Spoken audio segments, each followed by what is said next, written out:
جس کو اذیت میں مبتلا کر کے مار دیا اس درندے نے۔ ہم اس رذیل سے، اس ذلیل سے ڈرتے نہیں ہیں۔ اب میری زندگی کا مشن ہے اس بدبخت فتنے کا خاتمہ۔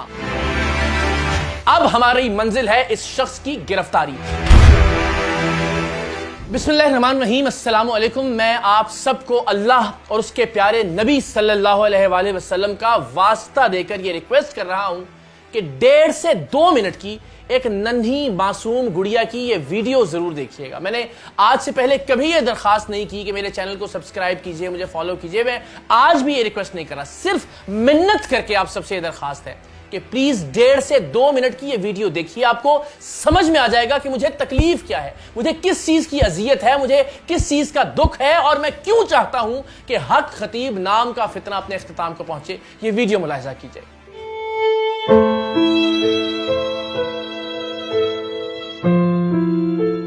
السلام علیکم، میرا نام احسن نقوی، اسلام آباد سے میرا تعلق ہے۔ میری آج سے 2 سال پہلے میری بیٹی پیدا ہوئی جس کا نام بالی سکینہ تھا۔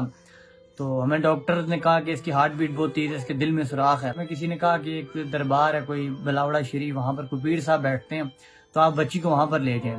وہاں پر میں گیا، پوری رات ہم بیٹھے رہے۔ جب میرا نمبر آیا بہت مشکلوں سے، انہوں نے کہا کہ آپ نے اس بچی کو میڈیسن نہیں دینی۔ ہم نے کہا کہ اگر آپ ہمیں بتائیں میڈیسن بھی ساتھ ہم جاری رکھیں، ساتھ دم بھی کریں۔ انہوں نے کہا نہیں، میڈیسن آپ نے ذرا بھی بچی کو نہیں دینی اور ہاسپٹل نہیں لے کے جانا اگر آپ نے بچی کو ٹھیک چاہتے ہیں۔ ہم بچی کو ایک بار لے کے گئے، اس کے بعد ہم دوسری بار لے کے گئے، وہ اسی طرح کرتے تھے جو ان کا تھا۔ 3 بار ہم بچی کو لے کے گئے اور ہماری بچی کی طبیعت مزید بگڑتی رہی۔ آخر میں ہماری بچی کی گھر میں ہی ایسی کنڈیشن ہو گئی، سانس بالکل بند ہو چکا۔ اس ٹائم ہم ہاسپٹل لے کے گئے، بچی ہماری ڈائریکٹ وینٹیلیٹر پہ چلی گئی۔ میری بیٹی کی ڈیتھ ہو گئی ہے۔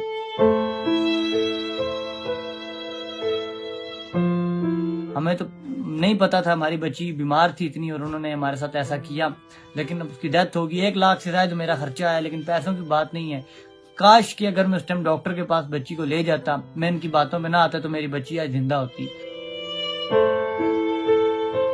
جو میری ویڈیو دیکھ رہے ہیں، کائنڈلی سب سے میری التماس ہے کہ ان سے بچیں، ان ٹھگ بازوں سے بچیں۔ یہ کچھ بھی نہیں کرتے، ہمارے ساتھ بھی انہوں نے ایسے ہی کیا تھا جس طرح آج لوگ وہاں پر جا کے پاگل ہوئے ہیں، ہم بھی ایسے ہی تھے۔ لیکن ہمیں آج جب میری بچی کی ڈیتھ ہوئی، مجھے پتہ لگا ایسا کچھ نہیں ہے۔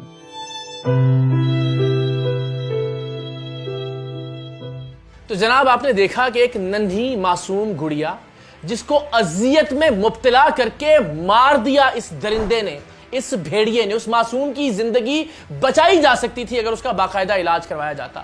اور آپ سب جانتے ہیں کہ جب دل کے عارضے میں کوئی ننھا معصوم بچہ مبتلا ہوتا ہے تو اس کو سانس میں کتنی تکلیف ہوتی ہے، وہ کتنی اذیت اور کتنی تکلیف سے گزرتا ہے۔ اور یہ پیاری آنکھوں والی معصوم سی گڑیا کس قدر تکلیف میں مبتلا ہو کر اس دنیا سے گئی، اس لیے کہ اس بدبخت نے، اس بے غیرت نے اس کا دنیاوی علاج رکوا دیا، صرف اس لیے کہ اس کا باپ اس خبیث کو پیسے دیتا رہے۔ اب شاید آپ کو اندازہ ہو کہ مجھے کیوں لگتا ہے کہ اس فتنے کے اڈوں کو بند ہونا چاہیے۔ میں کیوں بار بار درخواست کرتا ہوں اس ملک کے علماء سے، اس ملک کے مشائخ سے، اس ملک کے عوام سے کہ کم سے کم اسلام کے نام پر تو یہ قتل عام کرنے کی اجازت مت دیجیے۔ اللہ اور اس کے رسول کے واسطے اپنا کردار ادا کیجیے کہ ہم اس رذیل سے، اس ذلیل سے ڈرتے نہیں ہیں، اور ہم اس فتنے کے خاتمے کے لیے اپنی جان بھی قربان کرنے کے لیے تیار ہیں۔ ہم یہ اجازت نہیں دیں گے پاکستان کا شہری ہونے کے ناطے اور ایک مسلمان ہونے کے ناطے کہ ختم نبوت کا نام لے کر، دین اسلام کا نام لے کر یہ معصوم بچوں اور بچیوں کا قتل عام کرتا رہے، یہ لوگوں کی زندگیوں سے کھیلتا رہے۔ اب میری زندگی کا مشن ہے اس بدبخت فتنے کا خاتمہ، اس لیے کہ اس ملک کی ننھی اور معصوم بچیوں اور بچوں کی زندگی سے اسے مزید کھلواڑ کرنے کی اجازت نہیں دی جا سکتی۔ اور جب تک یہ قاتل، یہ درندہ، یہ بھیڑیا، یہ وحشی انسان گرفتار نہیں ہوگا، تب تک اقرار الحسن کی یہ جد و جہد جاری رہے گی۔ اور میری آپ سب سے بھی درخواست ہوگی کہ اس ننھی معصوم اور پیاری آنکھوں والی گڑیا کے قتل کا بدلہ لینا ہے، قانونی طور پر اس درندے کو، اس شیطان کو اس کے انجام تک پہنچا کر۔